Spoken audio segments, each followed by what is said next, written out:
हाँ जी, बोलो जी। हाँ जी, आप पूछो ना यार। हाँ हाँ, आगे।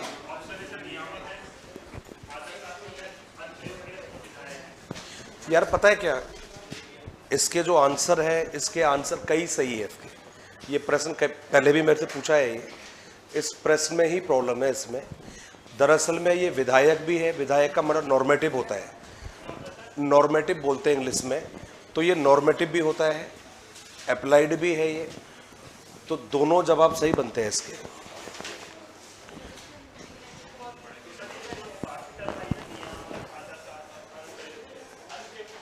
अनुप्रयुक्त का मतलब होता है जो व्यवहार में इस्तेमाल होता है। अनुप्रयुक्त है क्या? अनुप्रयुक्त तो नहीं हुआ, अनुप्रयुक्त थोड़ी है ये। दिखाओ एक बार, दिखाओ एक बार। अनुप्रयुक्त होगा फिर तो सही है, और अनुप्रयुक्त है फिर गलत है। कौन सा है? 7 नंबर मनोविज्ञान है। अनुप्रयुक्त तो गलत जवाब है ये तो। फिर तो क्या आंसर डी है माना है, इसका क्या माना है? फिर डी सही है फिर तो। यदि ये गलती से हुआ है तो अलग बात है, लेकिन ये अनुप्रयुक्त शब्द नहीं होता, शब्द होता है अनुप्रयुक्त। अब ये तो यार अनुप्रयुक्त का मतलब तो ये हो गया कि जो प्रयोग में आता ही नहीं है, तो यदि ये ऐसे लिखा है तब तो ये गलत है ये। अब ये बाय मिस्टेक से हुआ है, अनु लिखना चाह रहे थे और अन आ गया है तो ये गलत है। फिर ऐसे ही है तब तो डी सही है इसमें। विधायक का मतलब होता है साहब जो अपने नियमों पर, अपने सिद्धांतों पर काम करता है। जैसे मनोविज्ञान के अपने सिद्धांत हैं, सीखने के सिद्धांत है, विकास के सिद्धांत है, बुद्धि के सिद्धांत है, तो इसके अपने सिद्धांत है और इन सिद्धांतों का प्रयोग दैनिक जीवन में होता है। तो विधायक का मतलब जिसके अपने नियम, अपने सिद्धांत होते हैं। और आपकी हलचल बताइए, सबके कैसे हैं? हाँ जी, थोड़ा सा ठीक है यार। एक बार थोड़ा सा मालूम है ना आपको, एक बार जब मामला खराब हो जाता है तो सही होने में थोड़ा टाइम लगता है। खैर कोई बात नहीं, आप लोग अपने हालचाल ठीक रखिए। हाँ पूछो ना।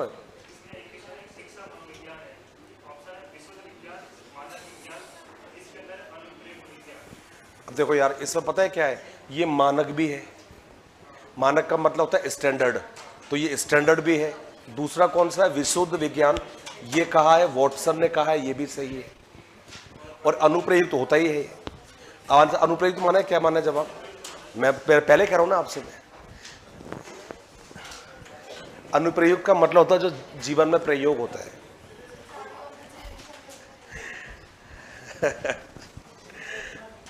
चले एक बार तो पहले पढ़ाई स्टार्ट करते हैं, फिर बात करेंगे इसके बारे में भी।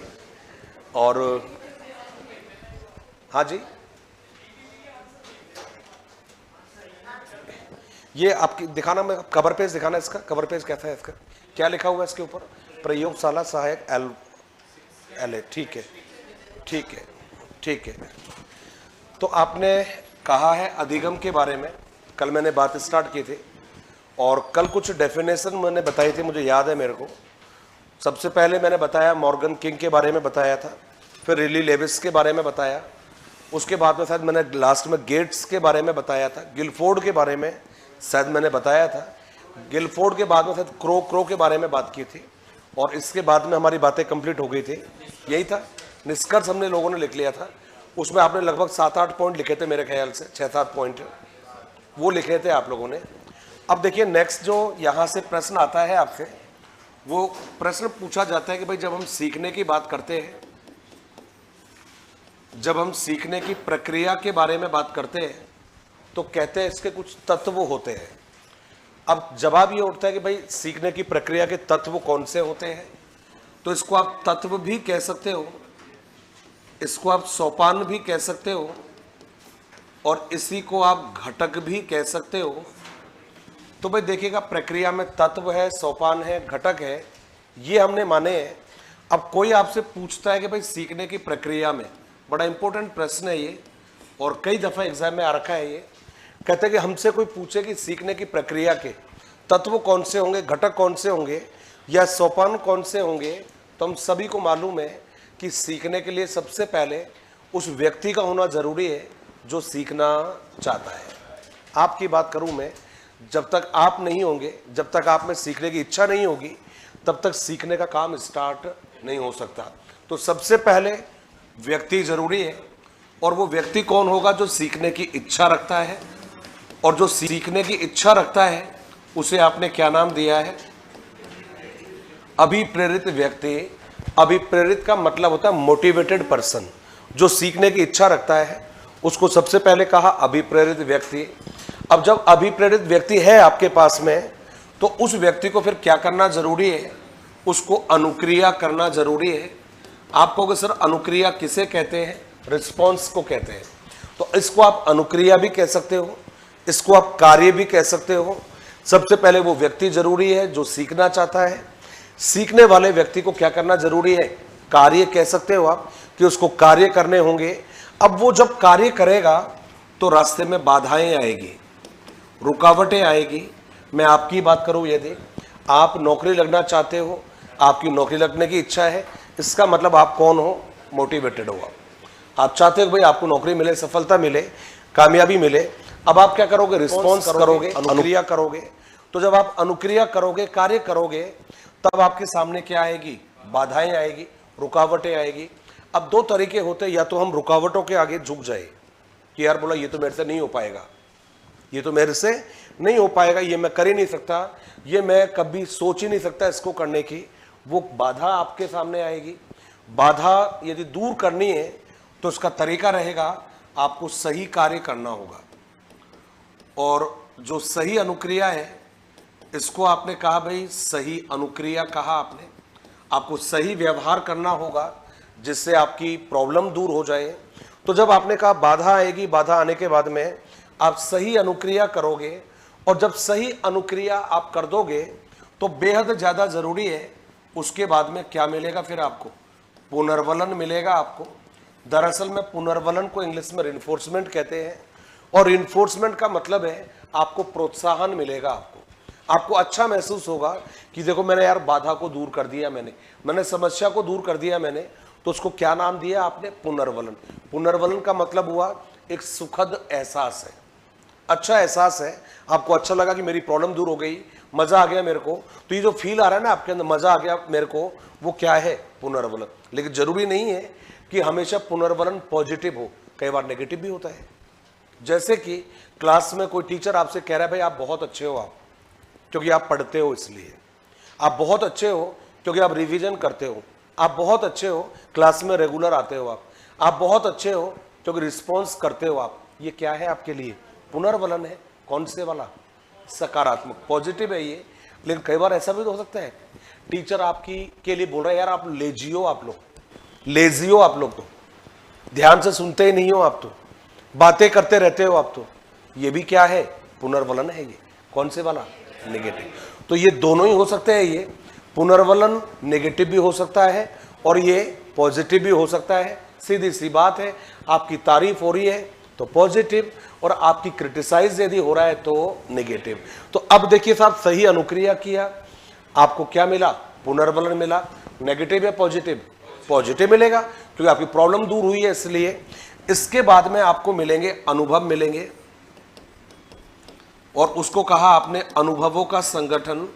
आप ही बताइएगा कि जब हम किसी कार्य को करते हैं, और जब हम किस कार्य को करते हैं, सपोज करिए कि आपने किसी कार्य को किया और आपको कार्य करने के बाद में आपकी जो समस्या है उस समस्या का निवारण हो गया, तो आपको अच्छा लगा। अब अच्छा लगा मतलब पुनर्वलन आपको मिला, तो वहां पर आपने सीख लिया कि यार बाधाओं को दूर कैसे करते हैं। तो ये आपको अनुभव मिल गया कि समस्या दूर कैसे करते हैं। और जब आपके पास अनुभव आ गए तो उसके आधार पर आप कर सकते हो उद्देश्यों की प्राप्ति।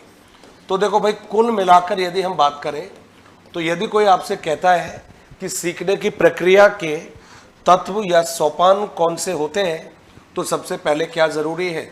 अभिप्रेरित व्यक्ति का होना जरूरी है। दूसरा जवाब आपने दिया अनुक्रिया का होना जरूरी है। तीसरा जवाब दिया है क्या आएगी? बाधा आएगी। बाधा दूर कैसे होगी? जब आप सही अनुक्रिया करोगे और जब बाधा दूर हो जाएगी, आपको क्या मिलेगा? पुनर्वलन मिलेगा। पुनर्वलन आपको क्या प्रदान करेंगे? अनुभव प्रदान करेंगे।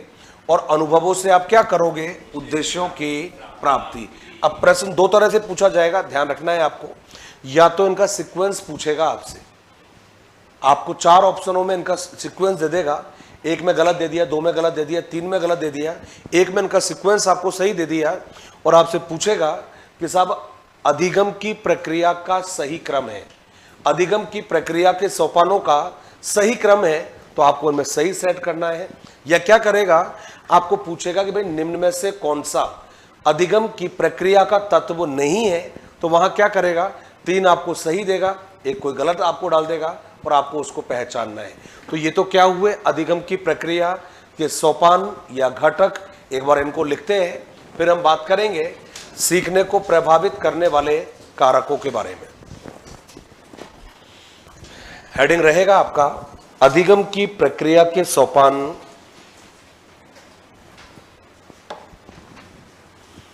अधिगम की प्रक्रिया, अधिगम की प्रक्रिया के सोपान, अधिगम की प्रक्रिया के सोपान या घटक, अधिगम की प्रक्रिया के सोपान या घटक। उसमें पहला लिखिएगा, सबसे पहले अभिप्रेरित व्यक्ति।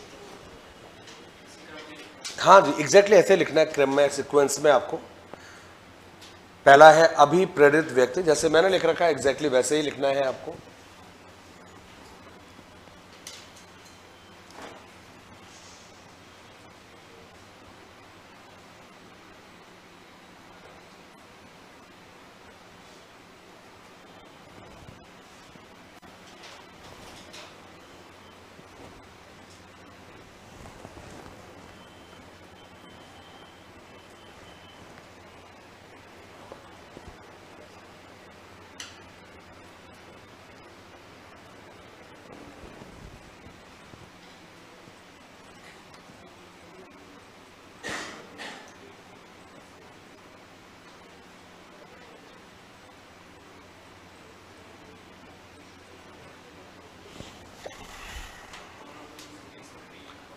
कौन से वाले को?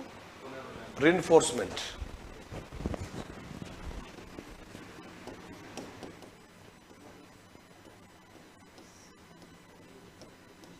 रिइंफोर्समेंट।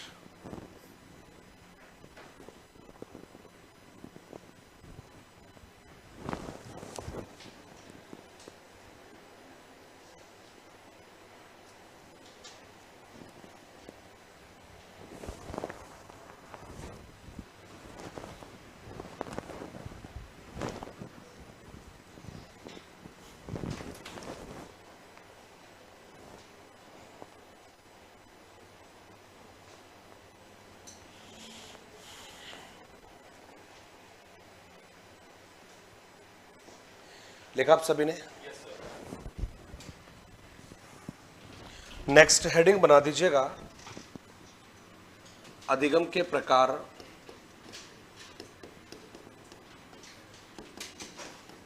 Types of learning. सीखने के प्रकारों के बारे में अलग अलग विद्वानों ने काफी कुछ कहा है। सबसे पहले हम लिखेंगे बीएस ब्लूम के अनुसार, डॉक्टर बीएस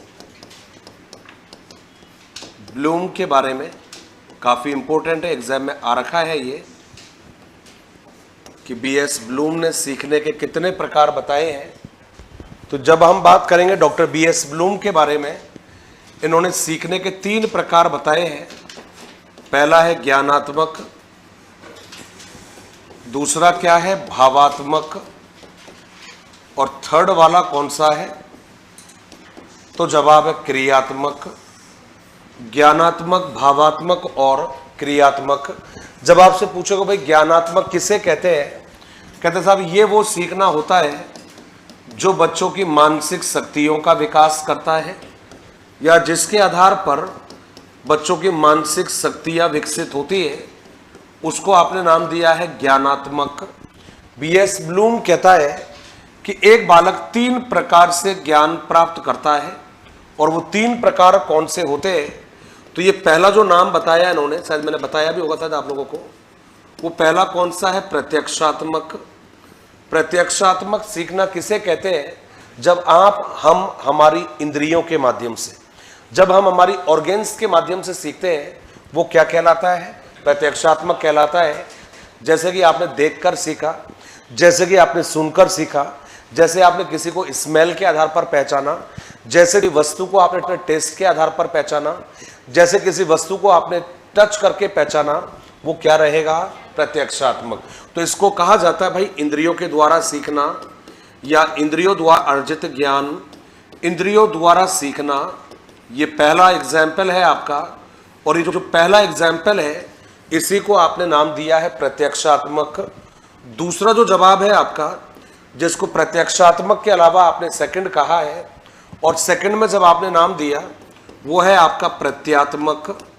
आप कहते हो सब प्रत्यात्मक किसे कहते हैं, भाई आपने किसी को डायरेक्टली जब सीखा है, डायरेक्टली जब किसी को आपने देखा है, तो उससे आपकी एक समझ बनती है, आपका एक आइडिया बनता है। सपोज करिए आपने एलिफेंट को देखा पहली बार, तो जब एलिफेंट को आपने पहली बार देखा वो तो क्या है, प्रत्यक्षात्मक है। लेकिन जब आपने एलिफेंट को देखा तो उसको देखने के बाद में आपकी एक समझ बनती है कि यार एलिफेंट कहते किसे है, एलिफेंट कैसा दिखता है, उसका आकार कैसा रहता है, उसका कलर कैसा रहता है, उसकी साइज क्या रहती है, ये क्या कहलाएगा, प्रत्यात्मक। जब हम किसी को देखते हैं, देखने के बाद जो सीखते हैं वो प्रत्यक्षात्मक, उसके बाद में जो हमारी समझ बनती है वो क्या है, प्रत्यात्मक। तो इसको आप कह सकते हो कि भाई समझ का विकसित होना, यह है आपका सेकंड का अर्थ, समझ का विकसित होना। ये सेकंड का जवाब हो गया है।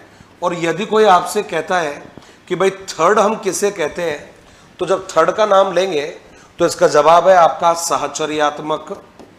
अब आप कहते हो सब ये साहचर्यात्मक हम किसे कहते हैं, तो साहचर्यात्मक का मतलब होता है कि कई बार आपके पास अनुभव है, आपके पास समझ है आपके पास, तो जब आपके पास जो समझ है, जो ज्ञान आपके पास है, उस ज्ञान के आधार पर जब कोई नया ज्ञान आप सीखते हो वो क्या कहलाएगा, आपका साहचर्यात्मक। फॉर एग्जाम्पल के लिए आपने हाथी को देखा, हाथी की इमेज आपके दिमाग में बन गई। अब कोई बच्चा देखता है, ऊंट को देखता है, कैमल को देखता है, जिराफ को देखता है। अब यदि बच्चा क्या कहता है कि यार ये तो हाथी से भी बड़ा है, ये तो इसके दांत तो छोटे हैं, हाथी के दांत तो बड़े हैं, इसकी गर्दन बड़ी होती है जबकि हाथी की गर्दन छोटी होती है। तो अब वो क्या कर रहा है, अपने पहले के ज्ञान के आधार पर कोई नया ज्ञान सीखने का प्रयास कर रहा है, वो क्या कहलाएगा, साहचर्यात्मक। तो इसको आप कह सकते हो कि भाई पूर्व जो ज्ञान है बच्चे का, पूर्व ज्ञान से कौन सा ज्ञान सीखना, नवीन ज्ञान सीखना। ये किसका उदाहरण है, तो ये आपने जवाब दिया है कि साहब इसी को आपने नाम दिया है साहचर्यात्मक। तो पहला है ज्ञानात्मक, जिसको कहा मानसिक शक्तियों का विकास करना। इसको आपने 3 भागों में बांट दिया है कि हम ज्ञान प्राप्त कर सकते हैं प्रत्यक्ष रूप से हमारी इंद्रियों के आधार पर। दूसरा ज्ञान होता है प्रत्यात्मक, हम समझकर सीख सकते हैं। तीसरा है आपका साहचर्यात्मक, हम ज्ञान प्राप्त कर सकते हैं, पूर्व ज्ञान के आधार पर कुछ नया सीख सकते हैं, वो है आपका साहचर्यात्मक। तो पहले के 3 भाग हो गए हैं। फिर आपने कहा सर ये क्या कहता है भावात्मक। दरअसल में भावात्मक का मतलब होता है कि साहब ये हमारे अंदर चरित्र से संबंधित गुणों का विकास करता है। आप कह सकते हो कि हमारे चरित्र निर्माण में जिसकी सहायता या जिसकी मदद या जिसका योगदान रहता है उसे आपने क्या नाम दिया, भावात्मक। भाई हमारे अंदर अच्छी आदतों का विकास करेगा, ये हमारी भावनाओं को अच्छा बनाएगा, ये हमारे अंदर ईमानदारी उत्पन्न करेगा, हमारे अंदर मूल्यों का विकास करेगा, उसे क्या नाम दिया आपने, भावात्मक। आप डायरेक्टली कहिएगा कि साहब ये हमारे चरित्र का निर्माण करता है या चरित्र निर्माण में हमारी मदद करता है, ये इससे क्या नाम दिया आपने, ज्ञानात्मक आपने कहा। थर्ड मार्क की जगह भावात्मक कहा आपने। थर्ड है आपका क्रियात्मक। क्रियात्मक का मतलब आप समझ रहे हो, काम करना। क्या करना, काम करना। क्रिया का मतलब काम करना, और काम जब करने के तरीके हम सीख जाते हैं, इसका मतलब हुआ हमारे अंदर स्किल आ चुके हैं। और स्किल कहते हैं, कौशलों को कहते हैं कि ये हमारे अंदर किसका विकास करेगा, कौशलों का, कुशलताओं का विकास करेगा, निपुणताओं का विकास करेगा। आपने कहा सर जैसे कि, भाई इसका संबंध होता है, हमें फिजिकल काम करना सिखाता है, ये पेशीय काम सिखाता है, जैसे कि चलना, दौड़ना, कूदना, डांस करना, स्विमिंग करना, गाड़ी चलाना, कोई खेल खेलना, वो किसके अंतर्गत आता है, क्रियात्मक। तो आपने क्या कहा कि साहब ये हमारे अंदर कौशलों का विकास करता है। कौशलों का जो विकास करेगा उसे आपने क्या नाम दिया है, क्रियात्मक आपने कहा। तो पहला है ज्ञानात्मक, मानसिक शक्तियों का विकास करेगा। दूसरा है भावात्मक, चरित्र का निर्माण करेगा। तीसरा है क्रियात्मक, कौशलों का विकास करेगा। हम कितने प्रकार से सीखते हैं, 3 प्रकार से सीखते हैं। पहला है प्रत्यक्षात्मक, इंद्रियों के द्वारा सीखना। दूसरा है प्रत्यात्मक, समझकर सीखना। तीसरा है साहचर्यात्मक, पूर्व ज्ञान के आधार पर कोई नवीन ज्ञान सीखना। किसी बच्चे को टेबल याद है, पहाड़े याद है, अब वो पहाड़े के आधार पर एलसीएम निकाल रहा है या एलसीएम को सीख रहा है, वो क्या कहलाएगा, आपका साहचर्यात्मक कहलाएगा। किसी बच्चे को काउंटिंग आती है और काउंटिंग के आधार पर यदि बच्चा जोड़ना सीख रहा है तो क्या है, साहचर्यात्मक है, मतलब पूर्व ज्ञान से कोई नया ज्ञान सीखना। ये किसके अनुसार है प्रकार, डॉक्टर BS ब्लूम के अनुसार। तो हेडिंग बनाइएगा, अधिगम के प्रकार। हाँ जी, ऐसे लिखोगे, मैं लिखाऊं, हाँ लिखो, देवता हो देवी हो। बाकी कितना अच्छा सा लिखा हुआ, देखो ऐसे लिखाओ लिखो। हेडिंग लिखेगा अधिगम के प्रकार, और उसमें लिखिएगा डॉक्टर BS ब्लूम के अनुसार। उसमें लिखिएगा BS ब्लूम ने सीखने के निम्न 3 प्रकार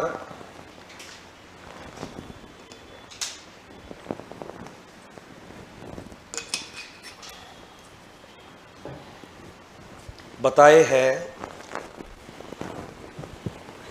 निम्न 3 प्रकार बताए हैं। पहला लिखिएगा ज्ञानात्मक, फर्स्ट रहेगा ज्ञानात्मक। पहला है ज्ञानात्मक, और इसमें हम लिखेंगे यह बालकों का मानसिक विकास, यह बालकों का मानसिक विकास करता है। बालकों का मानसिक विकास करता है। एक बालक निम्न तीन प्रकार से ज्ञान प्राप्त करता है। निम्न 3 प्रकार से ज्ञान प्राप्त करता है। पहला लिखिएगा प्रत्यक्षात्मक। पहला है प्रत्यक्षात्मक, और प्रत्यक्षात्मक में लिखिएगा यह इंद्रियों के द्वारा अर्जित ज्ञान, इंद्रियों के द्वारा अर्जित ज्ञान होता है। इंद्रियों के द्वारा अर्जित ज्ञान होता है। सेकंड लिखिएगा प्रत्यात्मक। सेकंड है प्रत्यात्मक। हाँ, पहले में तो था इंद्रियों के द्वारा अर्जित ज्ञान, और दूसरे में क्या है, प्रत्यात्मक में लिखेंगे समझकर सीखना। समझकर सीखना, समझकर सीखना। थर्ड लिखिएगा थर्ड लिखिएगा साहचर्यात्मक, थर्ड है साहचर्यात्मक, और साहचर्यात्मक में लिखिएगा पूर्व ज्ञान के आधार पर, पूर्व ज्ञान के आधार पर नवीन ज्ञान सीखना, पूर्व ज्ञान के आधार पर नवीन ज्ञान सीखना, पूर्व ज्ञान के आधार पर नवीन ज्ञान सीखना। अब सेकंड लिखिएगा भावात्मक, ये तो ज्ञानात्मक के 3 प्रकार लिखे हैं आपने, सेकंड है भावात्मक,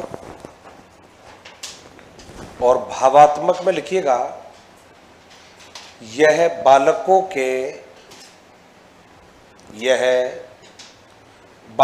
के चरित्र निर्माण में, यह बालकों के चरित्र निर्माण में सहायक होता है, यह बालकों के चरित्र निर्माण में सहायक होता है। थर्ड लिखिएगा क्रियात्मक, थर्ड है क्रियात्मक, और क्रियात्मक में लिखिएगा यह बालकों के, यह बालकों के कौशलों के विकास में, कौशलों के विकास में सहायक है, कौशलों के विकास में सहायक है। ये किसके अनुसार लिखे हैं आपने? तो जवाब है डॉक्टर बीएस ब्लूम के अनुसार। अगला जो नाम रहेगा वो रहेगा डेविड आसुवेल के अनुसार, अधिगम के प्रकार, डेविड आसुवेल के अनुसार सीखने के प्रकार। अब इसको आसुवेल भी कहते हैं और कई जगह पर ये आपको उसुवेल भी मिलेगा आपको लिखा हुआ, लेकिन ये उसुवेल मिले या आसुवेल मिले, व्यक्ति एक ही है, ये उसुवेल या आसुवेल। अब आसुवेल के द्वारा सीखने के कितने प्रकार बताए हैं? तो भाई देखो, इसने भी 4 प्रकार बताए हैं, और 4 प्रकार कौन से हैं जरा मेरा नाम बताऊंगा आपको, और आप सुनिएगा ध्यान से, फिर बात करेंगे कि ये कौन कौन से 4 प्रकार होते हैं। पहला बताया अभिग्रहण सीखना। अब आपको कहा सर ये अभिग्रहण सीखना कौन सा होता है? तो इसका जवाब है कि कई बार आपने देखा होगा क्लास में टीचर आता है और टीचर बच्चों को बताता है, पढ़ाता है टीचर। अब हो सकता है कि वो पढ़ाकर या पढ़ाते समय लिखकर समझा रहा हो, या हो सकता है टीचर बोलकर समझा रहा हो। अब बच्चों को जैसे वो समझा रहा है, सपोज करिए टीचर बच्चों को लिखकर समझा रहा है और बच्चा लिखकर समझ जाता है, तब वो किसका उदाहरण है? अभिग्रहण का रहेगा। सपोज करिए टीचर बोलकर सिखा रहा है बच्चों को और बच्चा बोलकर ही सीख गया, तब तो वो क्या कहलाएगा? अभिग्रहण। इसका मतलब हुआ कि टीचर जिस रूप में बच्चों को सिखाता है, जिस तरीके से बच्चों को सिखाता है, बच्चा उस तरीके को सीख लेता है, वो तो क्या है? अभिग्रहण। अब देखो कुछ लोग कहते हैं यार ये तो रटकर सीखना है, ये तो, लेकिन ये रटकर नहीं हो सकता, या यूं कहिएगा भैया ये रटकर हो भी सकता है और नहीं भी हो सकता। कहते हैं रटकर भी बच्चा सीख सकता है और बच्चा समझकर भी सीख सकता है। हमें मालूम है कि साहब जिस रूप में टीचर बच्चों को बता रहा है और बच्चा उसी रूप में उसको सीख रहा है, वो कहलाता है आपका अभिग्रहण सीखना। ये रटकर भी हो सकता है और समझकर भी हो सकता है। अब आपने कहा सर दूसरा कौन सा रहेगा? तो भाई देखो दूसरे का नाम ही यही है, रटकर सीखना। अब आपने कहा सर ये रटकर सीखना फिर कौन सा हो गया है? सीधी सी बात है, हू बहू वैसे ही सीख लेना जैसे टीचर ने बोला है, बस बिल्कुल नकल कर लेना, जिसको आप बोलते हो छापना बोलते हो आप, कि बस बच्चे को जैसा बताया टीचर ने वैसा ही छाप लिया या बच्चे ने वैसा ही छाप लिया, वो रटकर कहलाता है। अब फर्क क्या है इसमें टीचर बता रहा है वैसा बच्चा सीख रहा है, उसमें टीचर बता रहा है वैसा सीख रहा है। अब इसमें यह है कि उसमें तो बच्चा केवल अनुकरण कर रहा है, बस टीचर ने बोल दिया कि चूहा उड़ता है तो चूहा उड़ता है। वो किसका उदाहरण है? रटकर सीखने का। अब यहां पर क्या है, टीचर ने बोला लिखकर चूहा उड़ता है। अब बच्चे ने ये तो सीखा है कि चूहा उड़ता है, लेकिन बच्चे ने कैसे सीखा? उसको लिखकर सीखना है उसको। ऐसा नहीं केवल बोलकर कह दिया चूहा उड़ता है, बच्चा लिखना भी साथ में सीखा है। वो कौन सा है? अभिग्रहण। मतलब उसको मौखिक रूप से भी सीख रहा है, उसको लिखित रूप से भी सीख रहा है। वो कौन सा है? आपका अभिग्रहण। उसमें समझने के लिए कोई जगह नहीं होती, लेकिन इसमें समझने की जगह होती है। तो ये तो रटकर भी हो सकता है, समझकर भी हो सकता है। और वो केवल कैसे रहेगा? हूबहू नकल ही रहेगी, वहां पर समझ के लिए कोई गुंजाइश नहीं है। टीचर ने लिखा कि चूहा उड़ता है लेकिन कभी कभी नहीं उड़ता जब उसको दिखता नहीं है। तो अब बच्चा क्या कर रहा है? चूहा उड़ता है लेकिन कभी कभी नहीं उड़ता जब उसको दिखता नहीं है। अब उसमें बच्चा अपने सेंस यूज नहीं कर रहा बिल्कुल भी, लेकिन यहां पर क्या है, बच्चा सेंस यूज कर रहा है। मेरे टीचर ने मुझे लिखना सिखाया है, मुझे भी लिखना आना चाहिए। टीचर ने बोला है तो मुझे ठीक वैसे ही सही उच्चारण करना सीखना है। वो कौन सा है? आपका अभिग्रहण सीखना। थर्ड एक और प्रकार इन्होंने बताया, और वो थर्ड कौन सा है? वो है अन्वेषणात्मक सीखना, इन्वेस्टिगेशन लर्निंग। तो आपने कहा सर ये अन्वेषणात्मक सीखना फिर कौन सा हुआ? कहते साहब जब हम सीखने की बात करते हैं तो बड़ा जोरदार तरीका है इसका कि जब हम बच्चों को सिखाते हैं, जब बच्चा सीखता है तो कई बार बच्चा खोजता है। फिर जैसे टीचर ने कहा कि साहब चूहा उड़ता है, ये कहा, अब बच्चा यहां खोजेगा कि यार चूहा उड़ता है और कौन से जानवर है जो उड़ते हैं। वो क्या कहलाएगा? अन्वेषण। मतलब बच्चा खोज करके सीख रहा है। उस खोज पूर्ण सीखने को आपने क्या नाम दिया है? अन्वेषणात्मक। जरूरी नहीं है कि टीचर बच्चे को जितना बताए बच्चा उतना ही सीखे, बच्चा उससे ज्यादा भी सीख सकता है। उसको आपने नाम दिया अन्वेषणात्मक सीखना। थर्ड कहलाता है आपका अर्थपूर्ण सीखना। अब आपने कहा सर अर्थपूर्ण सीखने का मतलब क्या हुआ? भाई अर्थपूर्ण का मतलब है बच्चा सीखेगा तो सही, लेकिन बच्चा उसके अर्थ को समझते हुए सीखेगा। टीचर कह रहा है कि चूहा उड़ता है, अब बच्चा यहां पर कहेगा यार चूहा कैसे उड़ेगा? चूहे को तो पंख है ही नहीं, चूहे के तो ऊपर पंखा लगा ही नहीं है, वो भला कैसे उड़ सकता है? उसको तो केवल पूंछ है, पूंछ के अलावा चार छोटे छोटे पांव है, छोटे छोटे कान है, सैटेलाइट भी नहीं लगा उसके ऊपर, तो कोई ड्रोन भी नहीं लगा उसके ऊपर, तो वो क्या, वो यार उसको हेलीकॉप्टर बनाओगे तो वो राम को प्यारा हो जाएगा। फिर वो बेचारे में इतनी थी ताकत होती है, आपको भी मालूम है उसमें, है ना, तो कमजोर जीव है वो, तो वो उसको हेलीकॉप्टर बनाना मुश्किल है। और उसने खैर बनाते हैं लोग बात, है बनाते हैं। तेरे ना ना ना हमारे अंगने में तेरा क्या काम, बेचारा गलती से दिख जाता है तो लोगों का माथा खराब हो जाता है। और जो उसको मचकाते हैं ना भाई, तो हालांकि नहीं मचकाना चाहिए, वो तो डिपेंड करता है मूड के ऊपर यार। कई बहादुर लोग होते हैं किसी से नहीं मचकाते, भगा भगा कर ही मचका लेते हैं उसको। जरूरी थोड़ी कि उसको मतलब आप बेचारे का खून खराब ही करो यार, पीछे भी दौड़ाते रहो खुली जगह में, उसका काम तमाम वैसे हो जाएगा। थोड़ी देर बाद में तो पड़ा पड़ा हाँपेगा बुरी तरह से वो।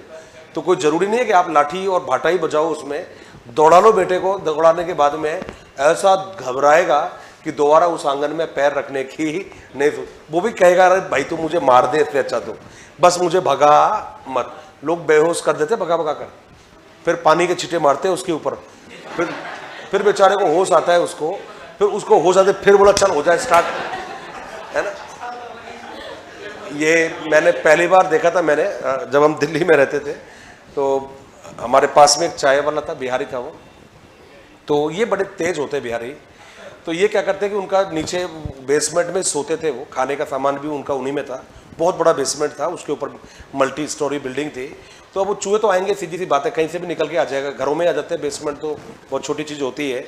और वो बेटे क्या करते, वो शटर को बंद कर लेते थे वो, और फिर सिनेमा चलाते थे, फिर भगाते थे। वो बहुत जालिम किस्म के लोग होते थे। तो वो क्या कर रहे हैं कि जैसे मान लो बेहोश हो गया ना, उसको फिर पानी डाल रहे हैं, तो फिर उसको देख रहे हैं, अब जगेगा देख, अब जगेगा देख, आँख खोल ली क्या, हाँ आँख खोल ली। फिर उसको बेटे को फिर दौड़ाया, कहते गुरुजी हमारा पाप भी नहीं लगता। बोला हमने मारा भी नहीं इसको। बोला केवल क्या किया, अधमरा किया है।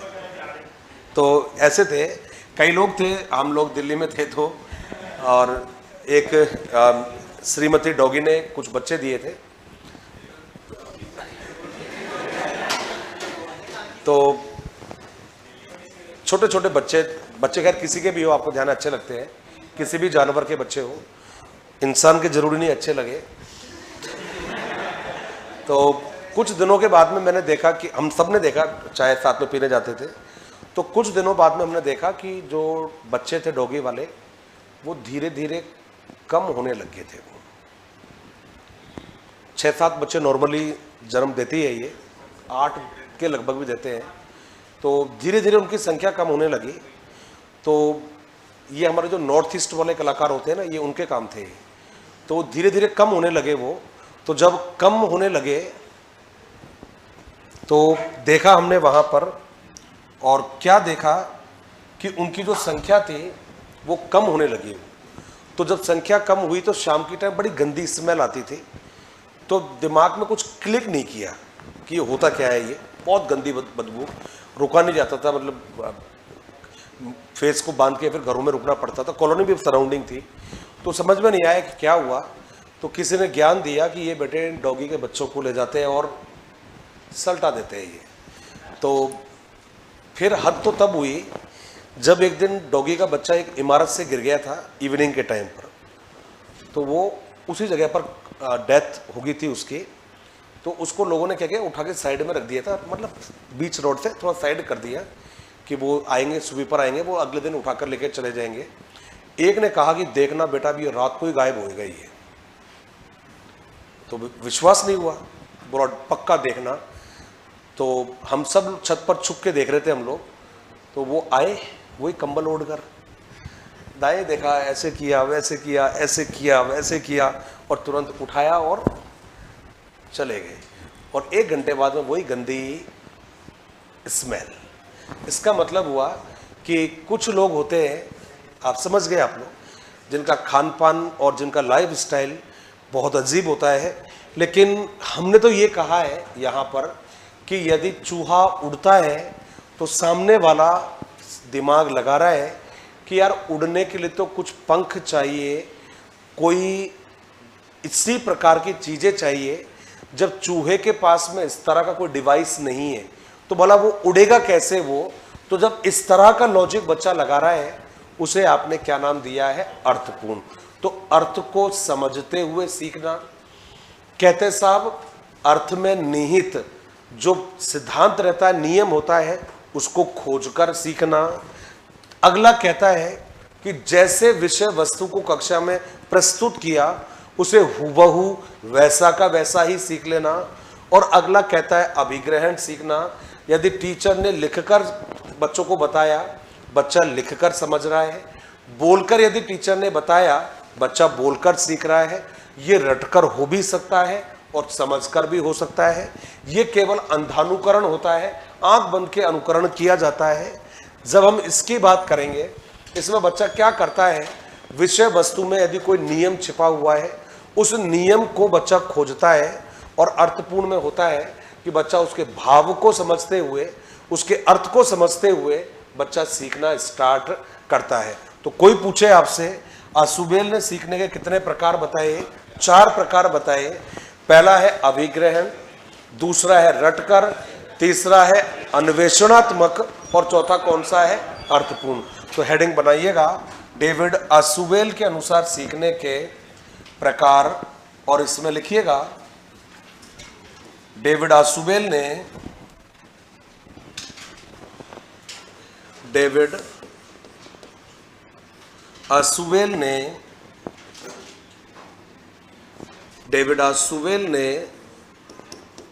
सीखने के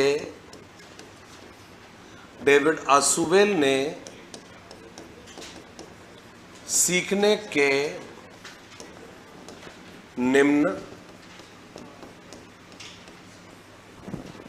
डेविड आसुबेल ने सीखने के निम्न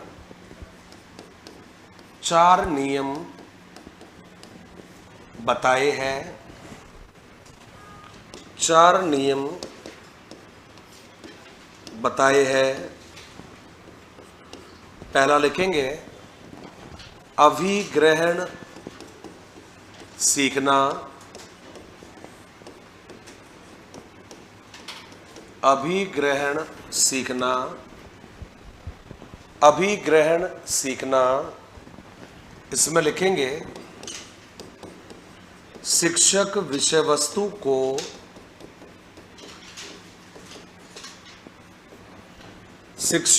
वस्तु को जिस रूप में प्रकट करता है या प्रस्तुत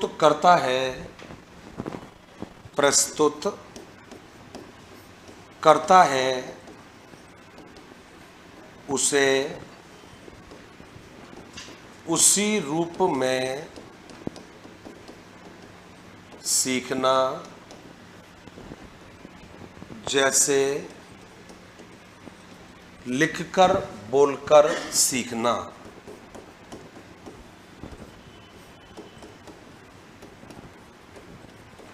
लिखकर बोलकर सीखना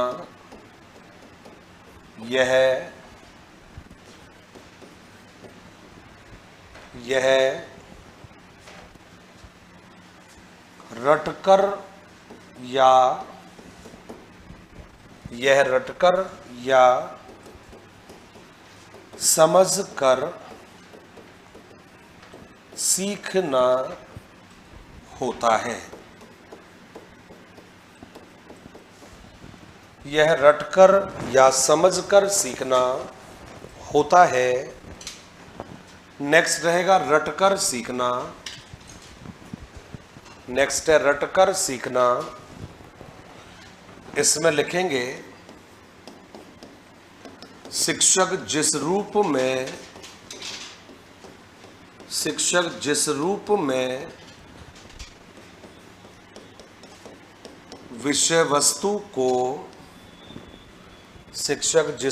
में विषय वस्तु को प्रस्तुत करता है उसे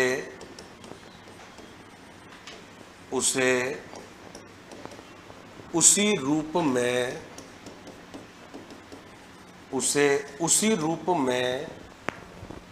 सीखना, उसे उसी रूप में सीखना। थर्ड लिखिएगा अन्वेषणात्मक सीखना। दरअसल में क्या है कि इसमें जो लाइन है आपकी, दोनों में एक ही तरह की बात है। इसमें भी बच्चा अनुकरण कर रहा है, बच्चा उसमें अनुकरण कर रहा है। इसमें समझने की गुंजाइश होती है और उसमें समझने की कोई गुंजाइश नहीं होती। इसलिए हमने यहाँ पर लिखा है ये रटकर भी हो सकता है और ये समझकर हो सकता है। और उसमें डायरेक्ट क्या लिखा है अपन ने, उसे उसी रूप में। उसी रूप का मतलब है उसमें समझने का कोई लेना देना नहीं है। इसलिए दोनों का एक शब्द से डिफरेंस है और वो है आपका समझ के आधार पर। नेक्स्ट लिखिएगा अन्वेषणात्मक सीखना। अन्वेषणात्मक सीखना। और अन्वेषणात्मक सीखने में लिखिएगा जब बालक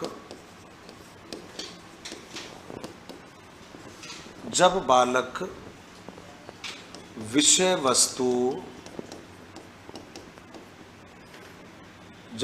वस्तु में निहित तथ्यों को खोज कर सीखता है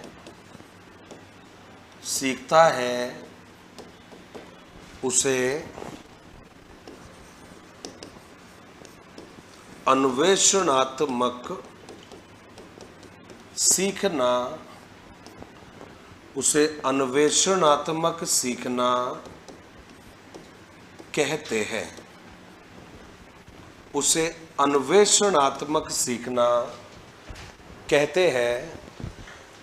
थर्ड लिखिएगा अर्थपूर्ण सीखना, अर्थपूर्ण सीखना, अर्थपूर्ण सीखना। और इसमें लिखेंगे विषय वस्तु को, विषय वस्तु को समझकर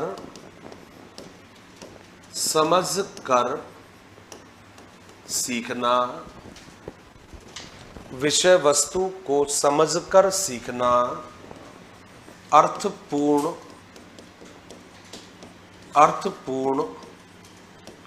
सीखना कहलाता है। विषय वस्तु को समझकर सीखना अर्थपूर्ण सीखना कहलाता है। अब ये तो दो तरह के विद्वान थे आपके। एक का नाम था आपका बीएस ब्लूम, 4 प्रकार बताए, 3 ज्ञानात्मक, भावात्मक और क्रियात्मक।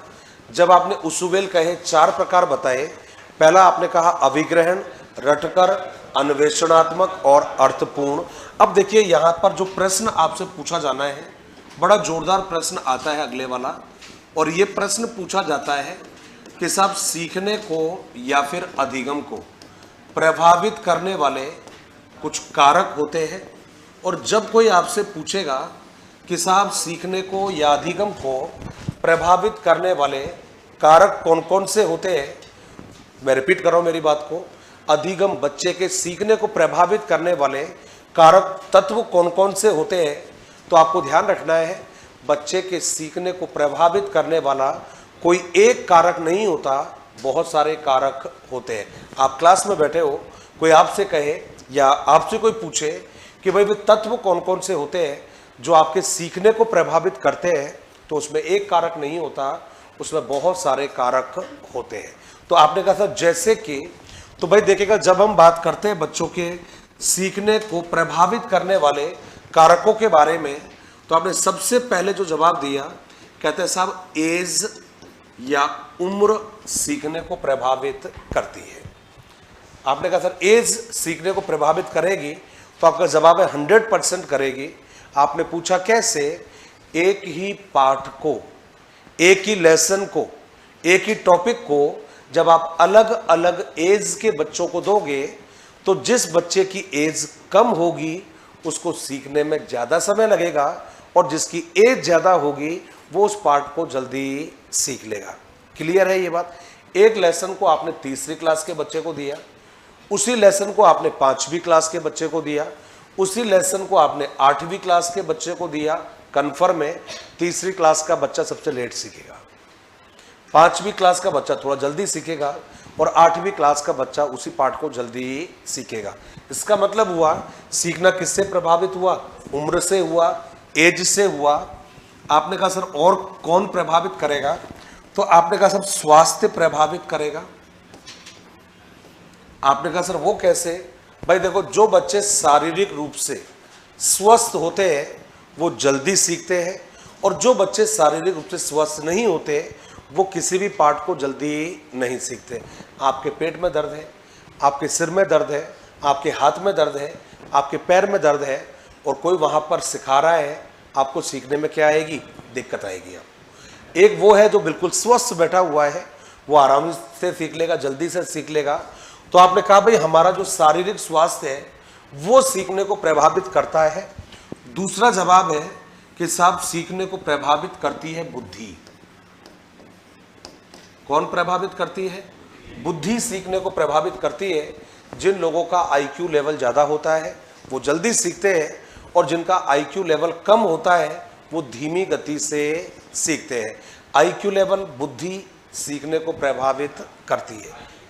आईक्यू का मतलब होता है बुद्धि होता है, बुद्धि लब्धि, क्या कहोगे, बुद्धि लब्धि। तो आपने, हाँ जी, कैसे बढ़ाई जाती है, कैसे पता लगेगी, पता तो अपन कर सकते हैं, पता तो कर सकते हैं।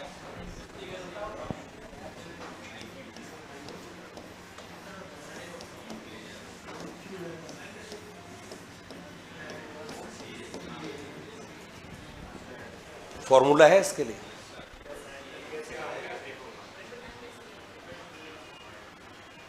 क्या कहा? ब्लड फार्मूला मैं सुना नहीं यार, तो वो तो मैं समझाऊंगा यार। आपको क्या लगा, आप लोगों को क्या लगा कि मैं ऐसे लिख के छोड़ दूंगा इसको? है यार, इतना तो बेरहम इंसान नहीं हूं मैं। यदि लिखा है तो समझाऊंगा तो सही में। वो तो मैं आप लोगों को देख रहा था कि भाई आपके रुझान क्या आते हैं, तो आपके जो रुझान पहले ही क्लियर आ गए और समझाओ। मैं सोचा कुछ और रुझान आएंगे आपके। दरअसल में एक विद्वान है जिसका नाम था स्टर्न और दूसरे का नाम था कुहलमान। दो व्यक्ति थे, स्टर्न और कुहलमान। इन्होंने क्या किया, 1912 में एक फॉर्मूला दिया था हमको आईक्यू निकालने का, और वो फॉर्मूला था आपका MA/CA, केवल इतना। तो इससे क्या हुआ, आईक्यू ज्ञात करने में मदद नहीं मिली। इसलिए दो विद्वानों के बाद में एक नया विद्वान आता है और उसका नाम था टर्मन। और टर्मन ने क्या किया, 1916 में हमें एक आईक्यू का फॉर्मूला निकाल दिया, और वो था आपका MA/CA × 100। तो अब आपने कहा सर, हाँ जी समझा नहीं?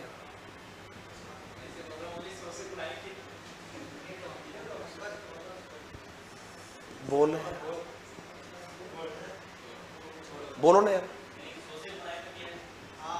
सब कुछ बदल गया बेटा 100 पे गुणा करने पर। तो 100 पर गुणा करने पर तो सब कुछ बदल गया बेटा। इसको करके देखो एक बार, इसकी वैल्यू निकाल के देखो और इसकी वैल्यू निकाल के देखो बेटा, जमीन आसमान का फर्क आ जाएगा। जमीन आसमान का फर्क आ जाएगा। यहां करोगे तो मैक्सिमम कितना करोगे, यही तो लेकर आओगे। नहीं लेके आओगे क्या? नहीं लेके आओगे?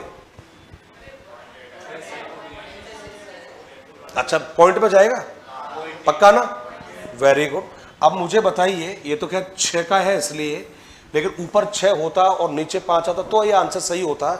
आज मुझे बताइए, इससे यदि मल्टीप्लाई करते हैं तो वैल्यू में डिफरेंस आएगा या नहीं आएगा? जमीन में आसमान का आ जाएगा। तो आप बेशक कह रहे हो कि सर 100 ही तो जोड़ा है, लेकिन इस 100 ने तो भाई पूरा गणित ही बिगाड़ के रख दिया इसका। अब आपने कहा सर ये MA क्या है और CA क्या है? तो M को तो बोलते हैं बेटा मेंटल एज, मेंटल एज, और ये है आपका क्रोनोलॉजिकल एज। तो आपने कहा सर नहीं समझ में आया मेंटल एज और क्रोनोलॉजिकल एज क्या है, तो इसका तीसरा उदाहरण देखिएगा। कहते हैं मानसिक एज, कहते हैं पहली वाली। मेंटल एज मतलब मानसिक उम्र, और क्रोनोलॉजिकल एज का मतलब होता है वास्तविक आयु। और इसको हम करते हैं जब मल्टीप्लाई 100 से, तो हमें क्या निकल कर आती है, IQ। तो आपने कहा सर अब दोबारा बताओ ये मानसिक आयु क्या होती है और ये वास्तविक आयु क्या होती है। अब इसका जवाब सुनिएगा, आप टीचर हो और आपने क्या किया, एक टेस्ट बना रखा था। अब ये टेस्ट जो बनाया आपने, ये टेस्ट बनाया था आपने 10 साल के बच्चों के लिए। ठीक है भाई, वो टेस्ट बना रखा था आपने। तो टेस्ट बनाया था आपने 10 साल के बच्चों के लिए, परीक्षा का पेपर बना रखा था आपने 10 साल के बच्चों के लिए। अब आपने क्या किया कि उस 10 साल के बच्चे के बनाए टेस्ट को आपने अलग अलग बच्चों को करने को दिया। उसमें से एक बच्चा ऐसा था जिसकी एज थी 8 वर्ष। एक बच्चा था जिसका नाम था ए नामक बच्चे की एज कितनी थी, 8 वर्ष। और वो जो ए नामक जो बच्चा था, उसने 10 वर्ष का जो बच्चा था उसके टेस्ट को पूरा कर दिया। अब आप मुझे बताइए, जो ए नामक बच्चा है उसकी वास्तविक आयु कितनी है? वास्तविक आयु 8 वर्ष है। क्या कहा था मैंने? ए नामक एक बच्चा है जिसकी एज कितनी है, 8। तो ये 8 वर्ष क्या हुई उसकी वास्तविक। अब वास्तविक आयु ऊपर है या नीचे है? नीचे है। अच्छा, वो कितने वर्ष के बच्चे के परीक्षण को पूरा कर रहा है? 10 कहाँ जाएगा? इसका मतलब वो 10 क्या कहलाएगी? ये वास्तविक आयु नहीं कहलाएगी, मानसिक आयु कहलाएगी। अब मानसिक आयु आपने ऊपर लिख दिया, नीचे आएगी वास्तविक आयु। वास्तविक आयु का मतलब जितनी बच्चे की उम्र है, 10 साल, 12 साल, 15 साल, 20 साल, 25 साल, जितनी उसकी एज है, वो एज कहाँ आएगी? नीचे आएगी। अब वो जिस एज के परीक्षण को पूरा कर लेगा, वो परीक्षण क्या कहलाएगा? उसकी मानसिक आयु। और मानसिक आयु कहाँ आएगी? ऊपर आएगी। अब मल्टीप्लाई किससे करना है? ये 2 जीरो लगा देना यहां से, अब डिवाइड लगा दो आप लोग, पक्का। ये बच्चे का आईक्यू है ये। हाँ, बताते ना अभी। अब जब आप कहते हो कि सब आईक्यू का लेवल क्या रहता है, एक विद्वान है जिसका नाम है टर्मन। अब वो क्या कह रहा है कि यदि 140 प्लस है किसी का, 140 से अधिक है, तो वो तो कहलाएगा प्रतिभाशाली, गिफ्टेड कहलाता है वो तो। अब सुन लो, अब जब आपने बात छेड़ी है ना, तो अब हंसने मुस्कुराने का तो खेल खत्म हो गया है फिर अभी, वरना फिर बुद्धि के लब्धि के आधार पर कौन सी कैटेगरी में आओगे आप, वो पता चल जाएगा भी यहीं पर। पहला है प्रतिभाशाली, फिर उसके बाद में आता है प्रखर बुद्धि, फिर आता है तीव्र बुद्धि, फिर आता है सामान्य बुद्धि, फिर आएगा आपका पिछड़ा बालक, जिसको मंद बुद्धि बालक भी कहते हैं, और बहुत लंबी लिस्ट है ये, तो अपन नहीं जाएंगे, अपन यहीं रुक जाते हैं। अब ये आता है आपका 139 से लेकर 120 तक, मतलब जिसका आईक्यू 120 से 139 आएगा, वो क्या कहलाएगा? वो कहलाएगा आपका प्रखर बुद्धि बालक। कहते हैं 19 से लेकर 110 तक जिसका आएगा, वो कौन सी कैटेगरी में आएगा? तीव्र बुद्धि में आएगा। कहते हैं 109 से लेकर जो 90 की कैटेगरी में आएगा, वो क्या कहलाएगा? सामान्य कहलाएगा। जो 89 से लेकर 80 की कैटेगरी में आएगा, वो कहाँ पर जाएगा? वो पिछड़ा बालक आएगा। इसके बाद में भी लिस्ट आती है आपकी। पिछड़े बालक के बाद में हम कहते हैं निर्बल बुद्धि, मूर्ख बालक, मूड या गुड़ बालक, और जड़ बुद्धि बालक। ये बच्चों की कैटेगरी है। ये इतनी कैटेगरी हम बांट सकते हैं बच्चों का। और आईक्यू जो आपने एवरेज पूछा था, वो एवरेज जो आईक्यू रहता है वो किसके बीच में आता है? 109 से 90 के फिगर में।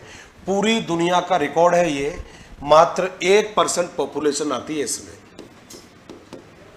1%।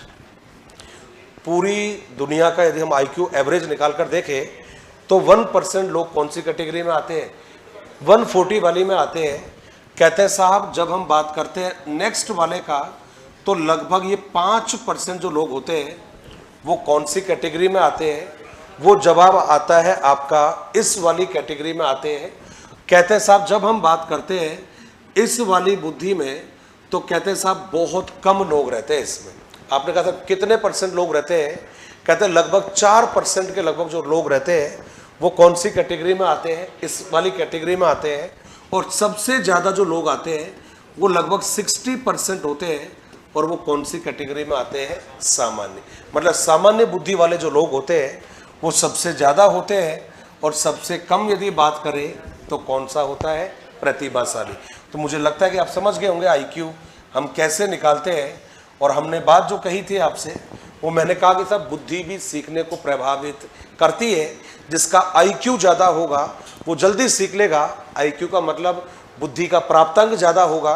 जिसमें बुद्धि का लेवल ज़्यादा होगा वो जल्दी सीखता है, और जिसमें बुद्धि का लेवल कम होता है वो उसी चीज़ को थोड़ा सा लेट सीखता है। तो आपने कहा सर और इसके अलावा कौन प्रभावित करेगा? कहते हैं साहब इसके अलावा सीखने को कौन प्रभावित करता है? अभिरुचि, इंटरेस्ट जो रहते हैं आपके, ये आपके इंटरेस्ट सीखने को प्रभावित करते हैं। जिस चीज में आपका इंटरेस्ट ज्यादा होगा उस लेसन को आप जल्दी सीख लोगे। जिस सब्जेक्ट में आपका इंटरेस्ट ज्यादा होगा जल्दी सीखोगे, और जिस सब्जेक्ट में आपका इंटरेस्ट नहीं है उस लेसन को आप जल्दी सीखते नहीं हो। यही कारण है कि आप उस सब्जेक्ट में कमजोर हो जिसमें आपका इंटरेस्ट नहीं है। सीधी सी बात है, ये यूनिवर्सल है। ये आप उस सब्जेक्ट में सबसे अच्छे हो जिसमें आपका इंटरेस्ट ज़्यादा है। जिसमें ज़्यादा इंटरेस्ट होगा ज़्यादा पढ़ोगे उसको, और जिसमें इंटरेस्ट ही नहीं है उससे उचित दूरी बनाकर रखोगे। यही कारण है कई लोग ऐसे होते हैं 10th क्लास को पास करते ही गणित की किताब को सामने रखते हैं और उससे बात करते हैं। कई तो ऐसा होता है तो इंग्लिश को भी साथ में रख लेते हैं, तू क्या करेगी, बोला तू भी यहीं आ जा। और क्या कहते हैं कि हे गणित, हे अंग्रेजी, आज के बाद तू कोई ऐसा काम मत करना, तू हमारे सामने आ जाए। और हम भी तुझे पूरा भरोसा दिलाते हैं कि हम भी कोई ऐसा काम नहीं करेंगे कि अपनी मुलाकात दोबारा हो। यही कारण है कई लोग 12वीं के बाद में, ग्रेजुएशन के बाद में एसएससी और बैंक की तैयारी करने का ख्याल ही मन में लेकर नहीं आते। पता है उनको ख्याल तो बहुत आते हैं, लेकिन ख्याल क्या करे, मैथ पढ़नी पड़ेगी, फिर इंग्लिश पढ़नी पड़ेगी। और अपन पहले ही अखंड प्रतिज्ञा कर चुके हैं कि अपन कोई ऐसा काम नहीं करेंगे जिससे अपन दोनों की कभी दोबारा मुलाकात रहे। तो उस सब्जेक्ट में जिसमें आपकी इंटरेस्ट है आप देखोगे, सीख जाओगे। जिसमें इंटरेस्ट नहीं है उसको नहीं सीखोगे। मार साहब, वो क्रिकेट का खेल पसंद है यदि, तो रास्ते में जहाँ पर भी क्रिकेट का खेल चल रहा होगा कुछ सेकंड तो देख ही लोगे। अरे बाबा, ट्रैवलिंग भी कर रहे हैं ना तो भी गर्दन उधर जाएगी ऐसे, क्योंकि आपका इंटरेस्ट है। मैडम, वो आप लोगों का डांस वांस में भी है कुछ आपका इंटरेस्ट, तो जहाँ डांस चल रहा होगा ना वहाँ देख ही लोगे एक बार। आप भी देख लेते हो, खैर आप तो अपॉर्चुनिटी, आप लोग तो इसलिए देखते हो कि कोई अपॉर्चुनिटी मिल जाए, इसलिए वहाँ इंटरेस्ट नहीं है, वहाँ केवल क्या अपॉर्चुनिटी है कि क्या पता बात करने से ही बात। चलिए एक बार इनको लिख लेते हैं एक बार। मतलब देखा, कोई पढ़ाई में इतना जोश जुनून नहीं है ना, बस ऐसा लगता है दुखती रग पर हाथ रख देते हैं ना कोई।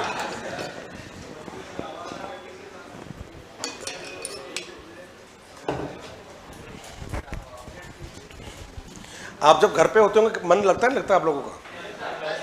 सुबह होने का इंतजार करते होंगे, बोला कब सुबह हो, कब इस कोचिंग में चले, है ना। फिर यहाँ आने के बाद ऐसे देखते होंगे कौन गायब है आज, कौन आया कौन नहीं आया है। ऐसा होता है क्या भाई? होता है। मनीष का बता पता है बेटा तेरे को, है ना, जैसे मनीष की डायरी तू ही लिखता होगा, है ना। चलो आ जाओ आ जाओ आ जाओ।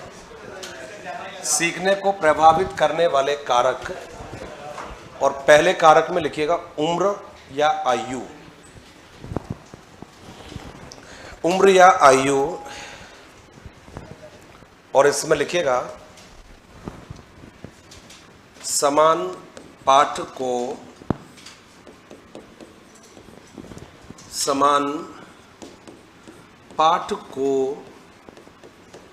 अलग अलग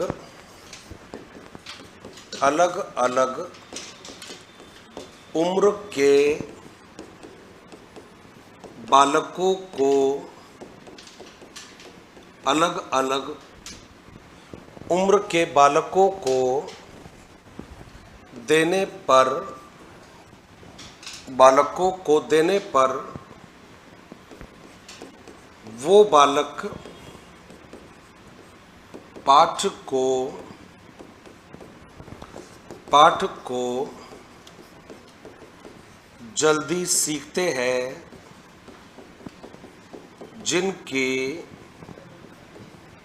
एज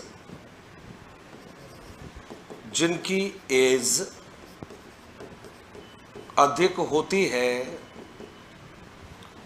जिनकी एज या उम्र अधिक होती है, जबकि कम उम्र का बालक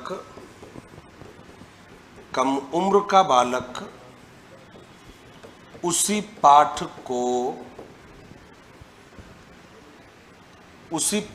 को धीमी गति से सीखता है, जबकि कम उम्र का बालक उसी पाठ को धीमी गति से सीखता है। नेक्स्ट लिखिएगा स्वास्थ्य, हेल्थ को कहते हैं, और इसमें लिखेंगे जो बालक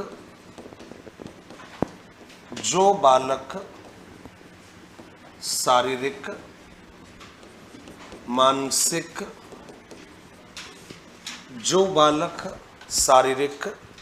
मानसिक रूप से स्वस्थ होते हैं वो पाठ को तीव्रता से सीखते हैं, लेकिन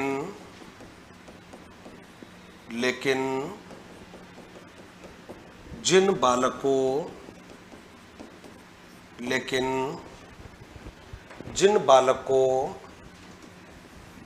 का स्वास्थ्य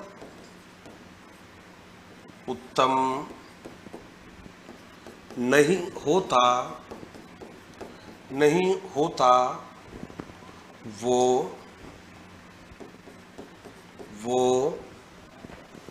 पाठ को धीमी गति से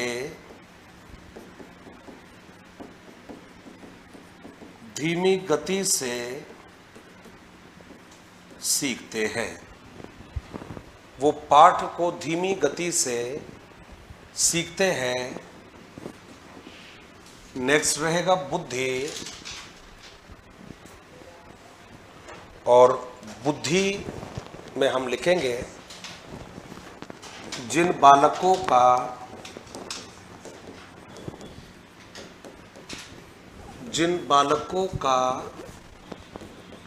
बुद्धि प्राप्तांक, भाई बुद्धि प्राप्तांक आईक्यू को कह रहे हैं ना भाई।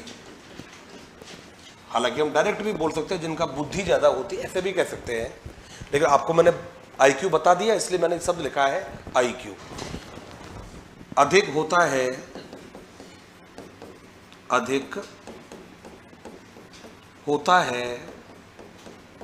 वो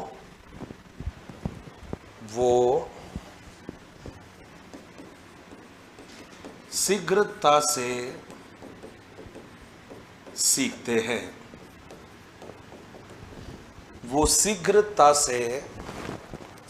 हैं। नेक्स्ट लिखिएगा अभिरुचि,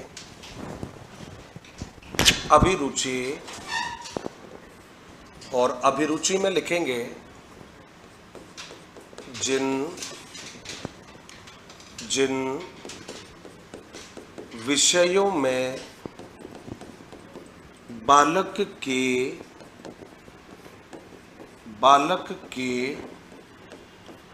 रुचि अधिक होती है, उन्हें बालक तत्परता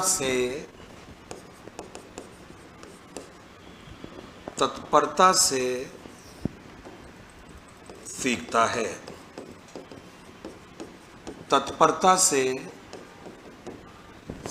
है।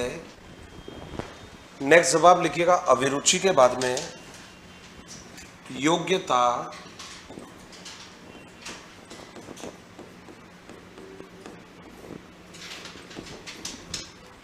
भाई सीधी सी बात होती है, हर कार्य को करने के लिए संबंधित योग्यताओं का होना जरूरी है।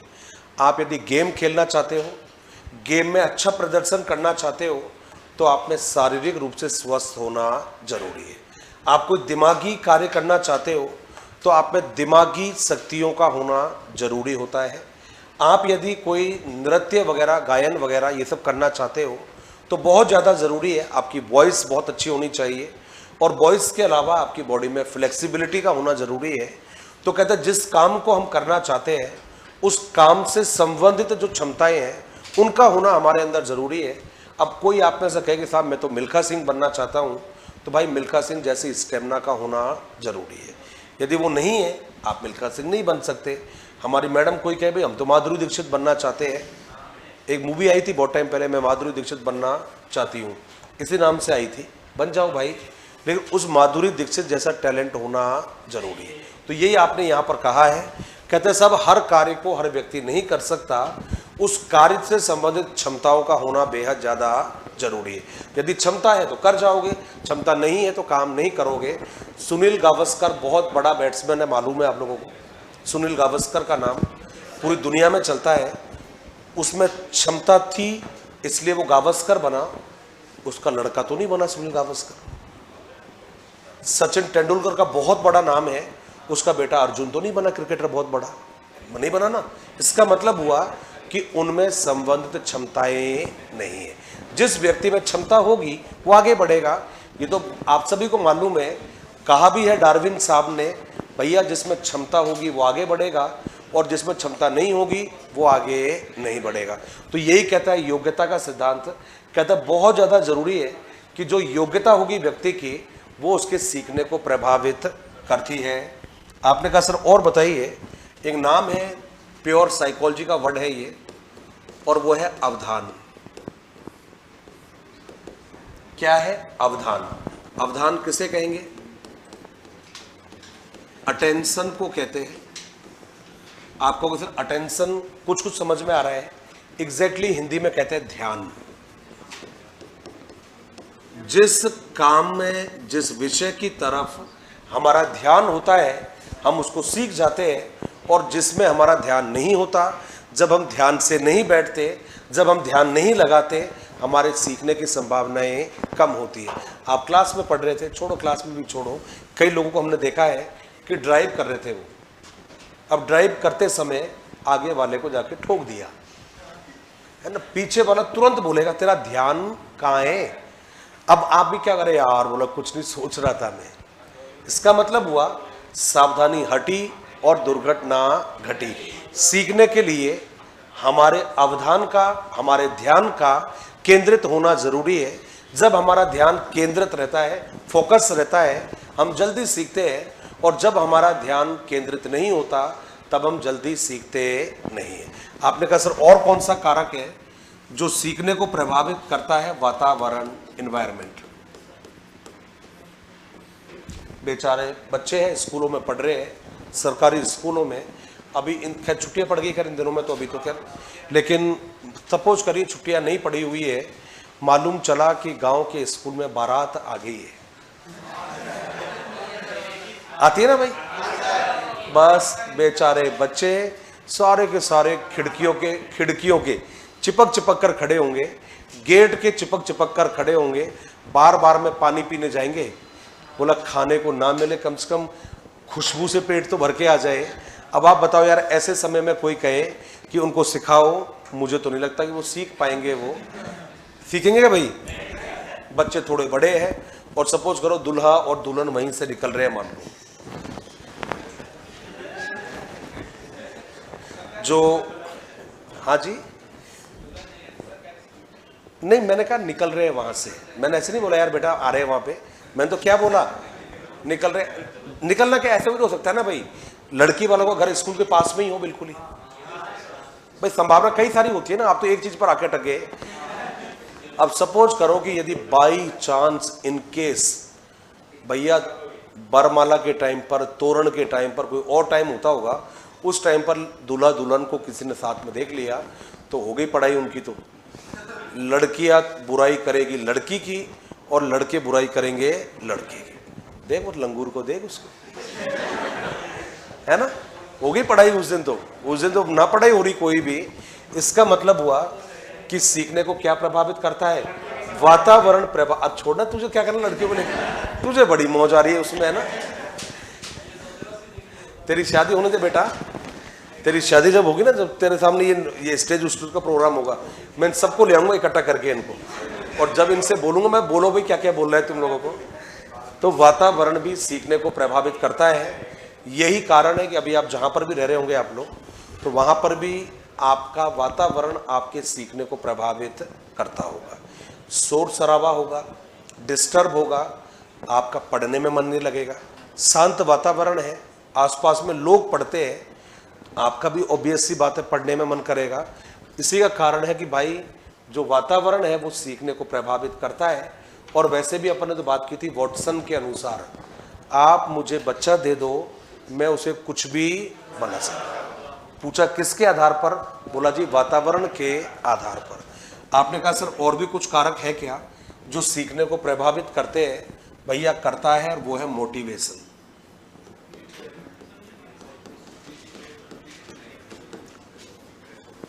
बहुत जबरदस्त प्रभावित करती है, ये मन में आग लगा देती है। ये कोई पूछे ना मोटिवेशन किसे कहते हैं, मोटिवेशन मन में आग लगा देती है। और जिसके मन में ये आग लग जाए मोटिवेशन वाली, वो व्यक्ति अपने जीवन में पीछे मुड़कर देखता नहीं है। आपने कहा सर कैसे, मैंने तो पहले भी बताया थे दिन आप लोगों को, आज दोबारा बता रहा हूँ। कितनी बड़ी बात है बताओ, अर्जुन ने युद्ध लड़ने से मना कर दिया था। जब महाभारत का युद्ध स्टार्ट हुआ तो कुरुक्षेत्र के मैदान में अर्जुन ने युद्ध लड़ने से मना कर दिया। कृष्ण को बोल दिया भैया हमसे ना हो पाएगा अभी ये। अपने अस्त्र शस्त्र डाल दिए, नीचे छोड़ दिए। बोला साहब मेरे पे नहीं चले बाण बाण। बोला कैसे चलाऊं, वहाँ मामा खड़ा है, वहाँ भाई खड़ा है, वहाँ गुरुजी खड़ा है, वहाँ भीष्म पितामह खड़ा है, वहाँ पुत्र खड़े हुए, वहाँ भाणजे खड़े हुए हैं, मैं किसको मारूं मैं। विश्व का पहला मोटिवेशनल स्पीच कुरुक्षेत्र के मैदान में हारे हुए विद्यार्थी अर्जुन को उसके परम प्रिय मित्र परम पूज्य गुरुजी श्री कृष्ण ने दिया था।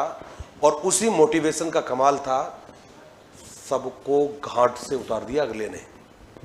गुरुजी को भी नहीं छोड़ा, परम प्रिय गुरुजी को भी नहीं छोड़ा, परम प्रिय दादाजी को भी नहीं छोड़ा, सल्टा दिया उसको। मामा बामा भाई भाई सबका बैंड बजा दिया। किसके आधार पर, अभिप्रेरणा के आधार पर।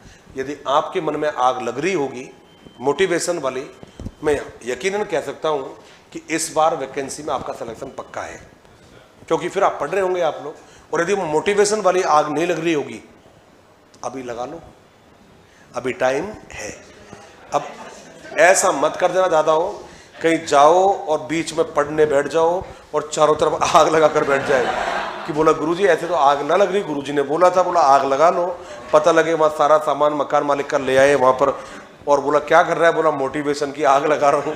तो ऐसा काम तो मत करना, पता लगे किसी घर में आग लगा दो आप। ये मन में आग लगती है ये, और ये आग लगी थी जतिन मांझी के मन में, ये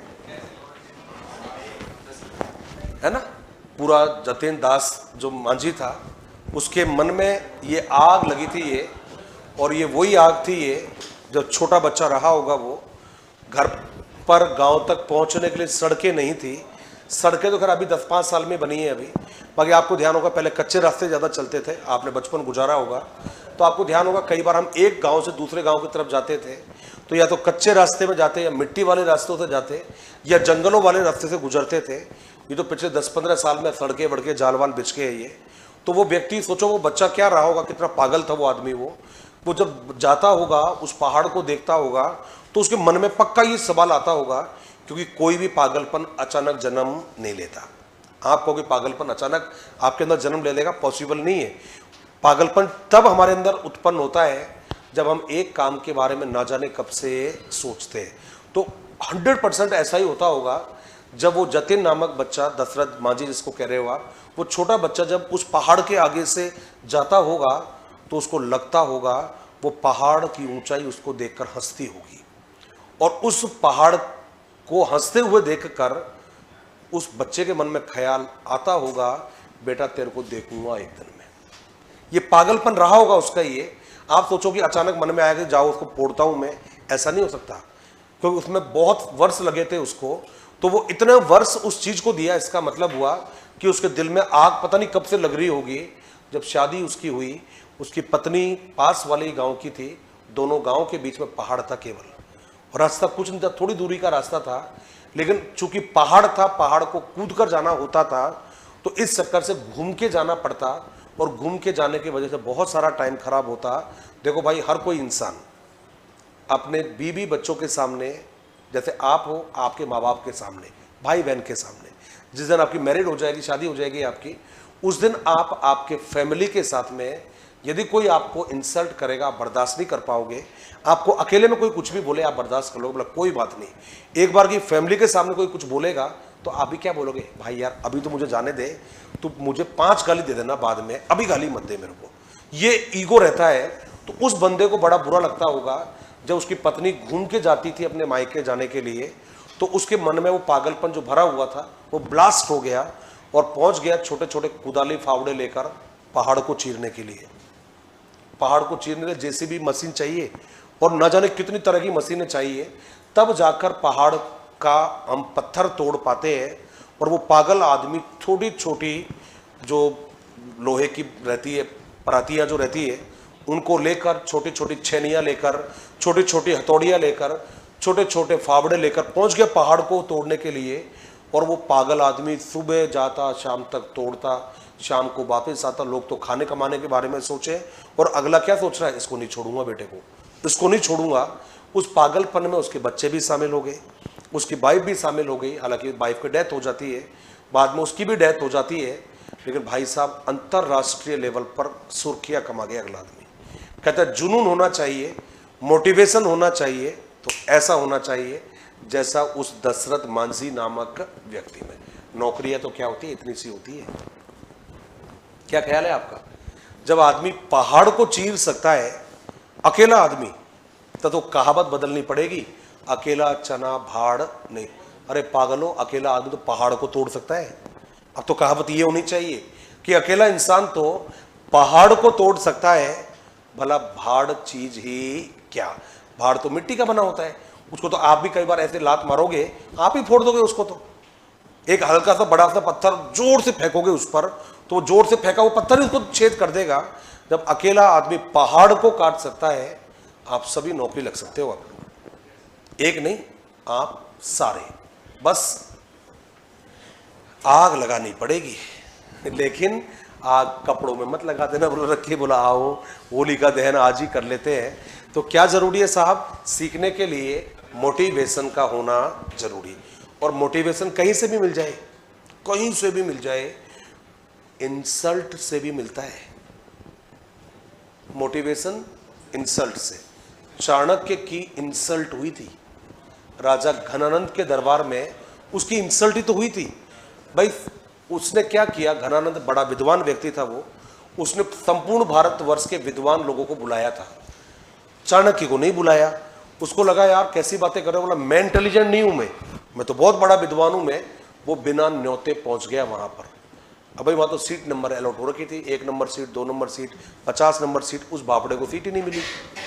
अब कई देर तक तो खड़ा रहा वो, जब सीट नहीं मिली, क्या लेवल रहा होगा उस बंदे का, उस इंसल्ट का लेवल क्या रहा होगा कि वही बंदे ने कह दिया कि बेटा जब तक तेरा सुपड़ा साफ ना कर दूं ना मैं, तो मेरा भी नाम नहीं।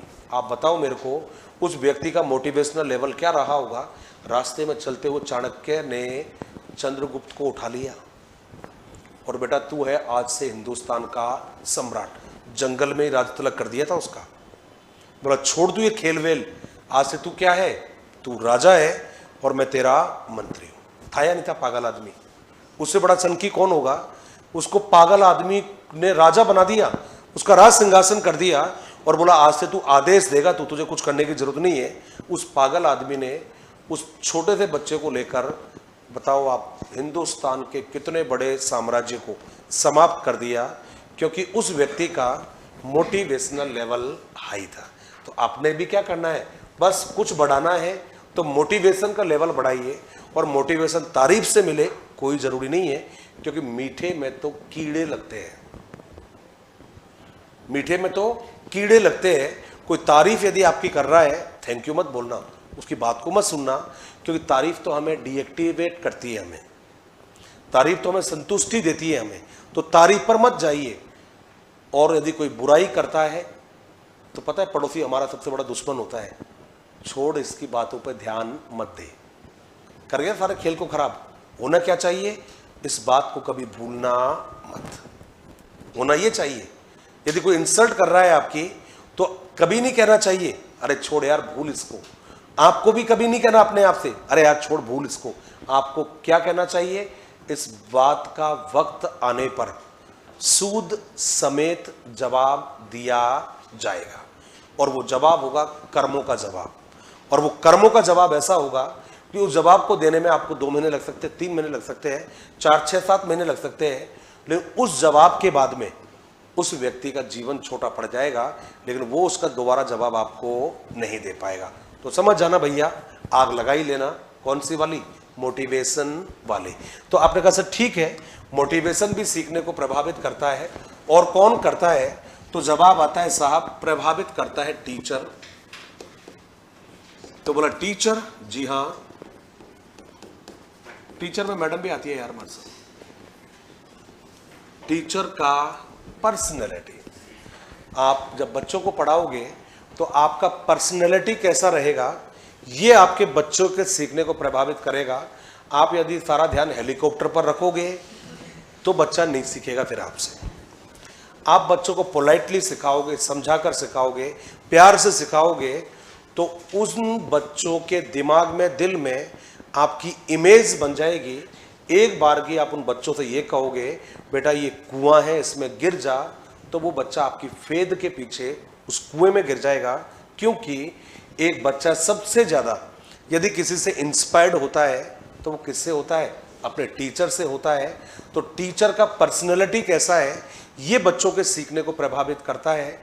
दो तरह के टीचर मैंने मेरी लाइफ में देखे हैं। एक टीचर वो होता है स्कूलों में जिसको देखते ही कक्षा क्या स्कूल खाली हो जाता है, भग जाते हैं, दीवार टाप के, छत कूद के, 9 2 11, भागो शेर आ रहा है ना, डर है उसका। एक टीचर वो होता है भले ही वो आपकी क्लास को नहीं पढ़ाता है, लेकिन जब भी वो आपकी क्लास के आसपास से निकलेगा तो आप जरूर जाकर उसको बोलोगे, बोला गुरुजी कभी हमारी क्लास में भी आ जाया करिए। अब देखिए दोनों में जो डिफरेंस आया वो किसके आधार पर आया, व्यक्तित्व। यदि टीचर का व्यक्तित्व प्रभावी है बच्चा उसकी बात को सुनेगा, और यदि टीचर का व्यक्तित्व प्रभावी नहीं है फिर बच्चा उसकी बात को नहीं सुनेगा। आपने कहा सर और बताइए व्यक्तित्व के अलावा क्या कहोगे, तो आपको नेक्स्ट जवाब देना है कि साहब जब हम बच्चे की बात करते हैं तो हमने बच्चे और टीचर के साथ में एक और बात हमने देखी है, और वो है कि जो आपका टीचर रहेगा उस टीचर का कम्युनिकेशन, उसका जो संप्रेषण कौशल है ये भी बच्चों के सीखने को प्रभावित करता है। भाई कम्युनिकेशन आपके स्किल प्रभावी होगी तो आप आपके कंटेंट को बच्चों के सामने प्रभावी रूप से रखोगे। आप यदि आपका कम्युनिकेशन अच्छा है बच्चा आपसे प्रभावित होगा। आप बच्चों को भी अभिव्यक्ति का मौका दोगे, बच्चा कंफर्ट महसूस करेगा।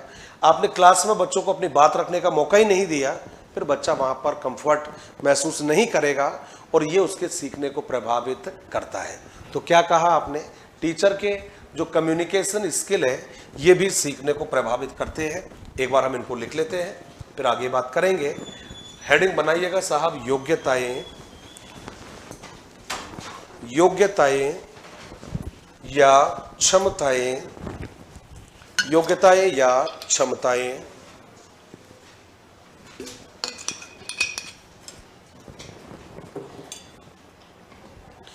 सर एक अच्छा मोटिवेशन दे तो दिया मैंने, तो आज तो मोटिवेशन दे ही दिया, लगा नहीं लगा, लगा यहां लगा यहां लगा, दोनों जगह। क्या बात है। अब इसको बुझने मत देना एग्जाम तक, और जब लगे ना कि एग्जाम के तक तो मुझे लगता नहीं कम पड़ेगा, फिर भी लगता है कि एग्जाम से पहले कम पड़ जाए, आ जाना एक बार, दोबारा चाबी ही भर दूंगा फिर, लेकिन हेलीकॉप्टर नहीं बनाऊंगा। क्या करूं, हाँ लेकिन हेलीकॉप्टर जैसा ही बना दूंगा, उड़ते फिरोगे फिर मोटिवेशन के आधार पर, टक्कर मारोगे, बोला ओहो सॉरी मैं बहुत ज्यादा मोटिवेट था। बोला क्या हुआ, मुझे लैंडिंग की जगह नहीं मिली, सोचा तेरे सिर पे लैंडिंग कर दूं। चलिए योग्यताएं या क्षमताएं इसमें लिखिएगा।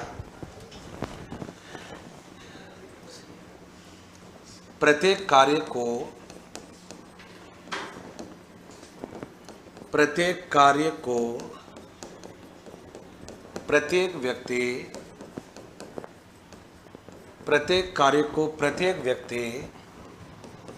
नहीं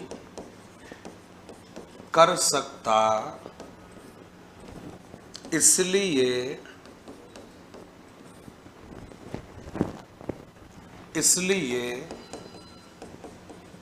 संबंधित कार्य को करने के लिए उससे संबंधित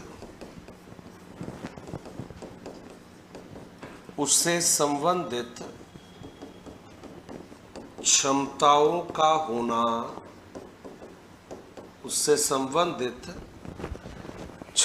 का होना,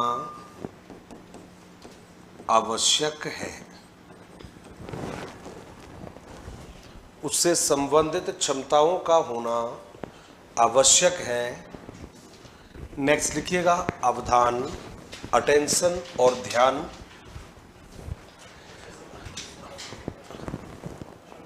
वापस लेना है। क्षमताओं का होना आवश्यक है, लास्ट वाले का था, उससे संबंधित क्षमताओं का होना आवश्यक है। अगला है अवधान, अटेंशन या ध्यान। अवधान, अटेंशन या ध्यान, इसमें लिखिएगा अवधान, अटेंशन या ध्यान। इसमें लिखना है जिस विषय पर हमारा ध्यान केंद्रित होता है,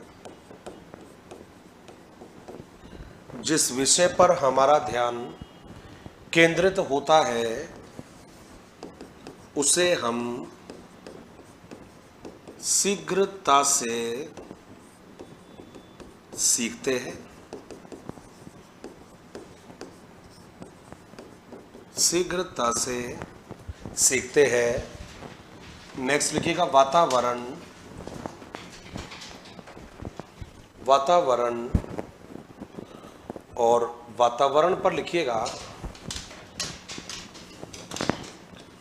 प्रभावी वातावरण में ही, प्रभावी वातावरण में ही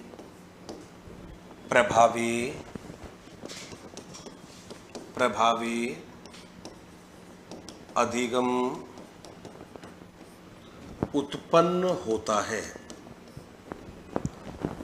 प्रभावी अधिगम उत्पन्न होता है। प्रभावी वातावरण में ही प्रभावी अधिगम उत्पन्न होता है। नेक्स्ट लिखिएगा अभिप्रेरणा, अभिप्रेरणा और अभिप्रेरणा में लिखेंगे, अभिप्रेरणा है अगला और उसमें लिखेंगे अभिप्रेरणा एक बल है। अभिप्रेरणा एक बल है जो व्यक्ति को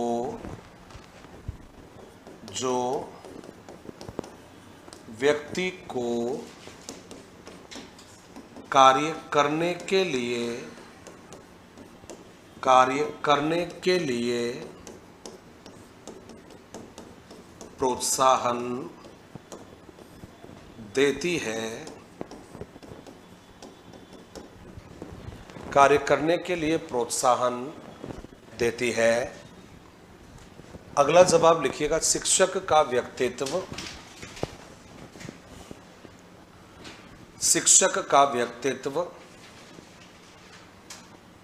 इसमें लिखेंगे शिक्षक का व्यक्तित्व, शिक्षक का व्यक्तित्व बालक के, शिक्षक का व्यक्तित्व बालक के सीखने को प्रभावी या प्रभावित करता है। प्रभावित करता है। जिन शिक्षकों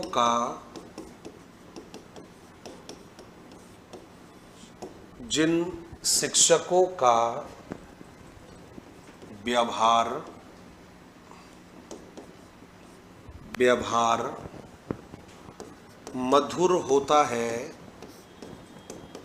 मधुर होता है तथा सामाजिक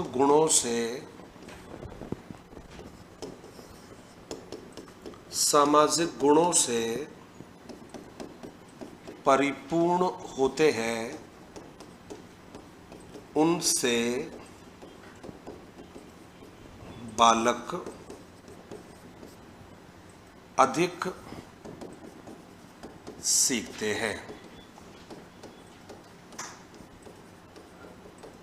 उनसे बालक अधिक सीखते हैं। नेक्स्ट रहेगा शिक्षक।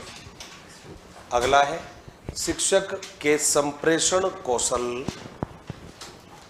शिक्षक के संप्रेषण कौशल। शिक्षक के संप्रेषण कौशल। और इसमें लिखिएगा जिन शिक्षक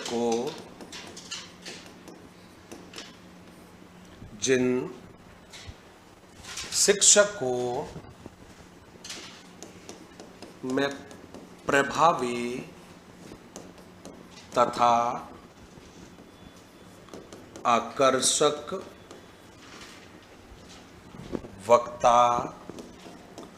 वक्ता स्पीकर को कहते हैं तथा श्रोता लिसनर को कहते हैं।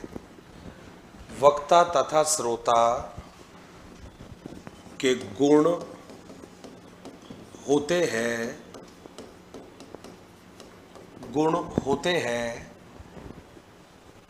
उनसे बालक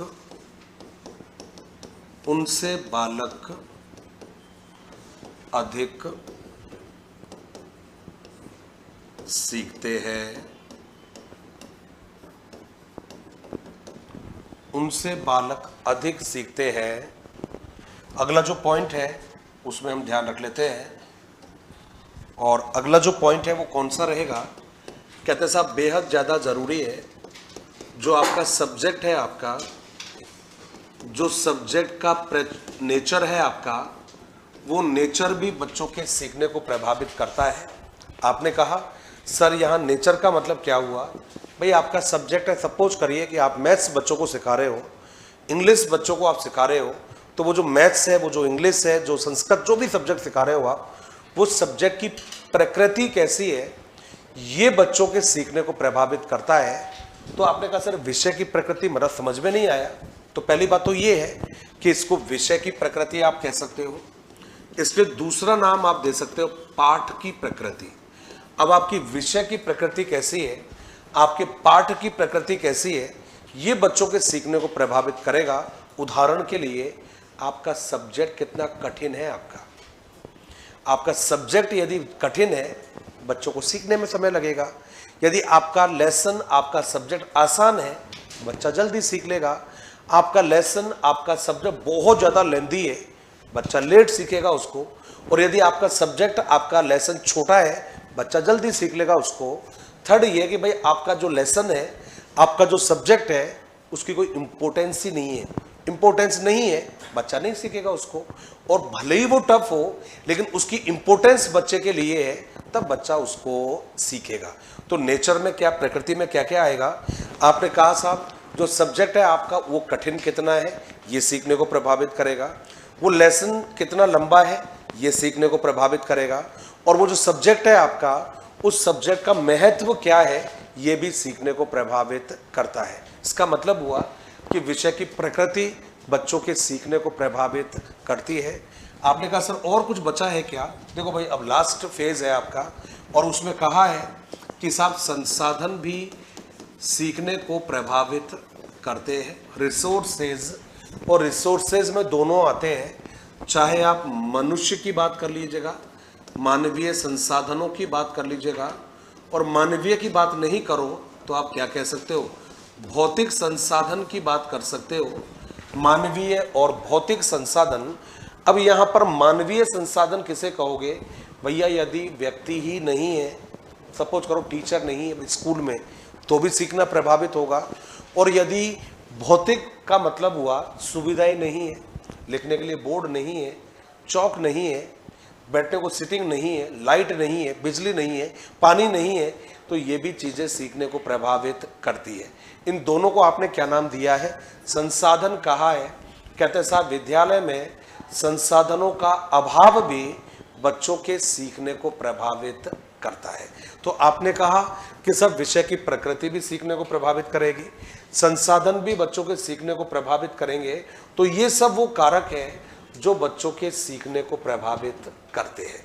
तो सेकंड लास्ट लिख दीजिएगा, विषय की प्रकृति। सेकंड लास्ट है आपका विषय की प्रकृति,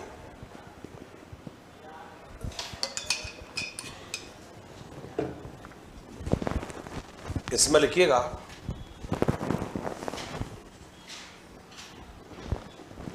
विषय की प्रकृति, और इसमें हम लिखेंगे विषय या पाठ की लंबाई,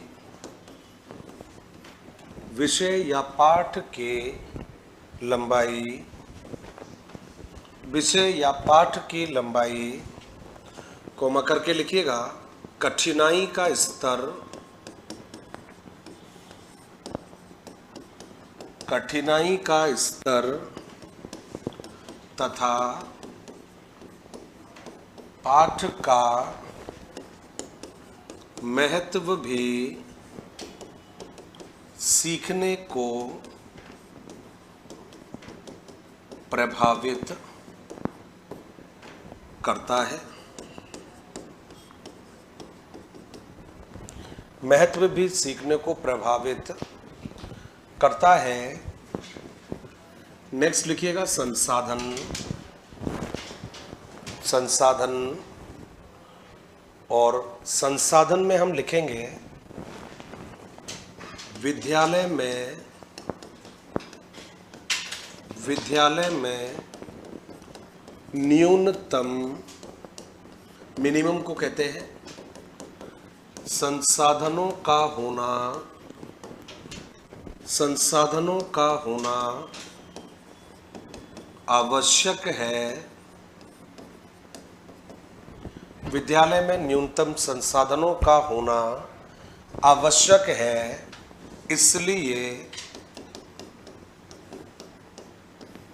इसलिए मानवीय एवं भौतिक संसाधनों की उपलब्धता भी सीखने को प्रभावित करती है। कल सैटरडे है, शायद कल कोशिश करेंगे अधिगम को ख़त्म करने का। तो कल जो है सिद्धांत बाकी है, तो कल मैक्सिमम मंडे को हम अधिगम कंप्लीट कर देंगे। अधिगम को कंप्लीट होते ही कोशिश करेंगे उसी दिन मैं मोटिवेशन को कंप्लीट करा दूंगा। मोटिवेशन के बाद में फिर अगले दिन ट्रांसफ़र ऑफ लर्निंग को कंप्लीट करा दूंगा। उसके बाद में लर्निंग में, क्योंकि लर्निंग सबसे इम्पोर्टेंट लेसन है आपके लिए, तो लर्निंग के साथ में प्लेटो इन लर्निंग और कर्व इन लर्निंग ये मैं आपको बताऊंगा।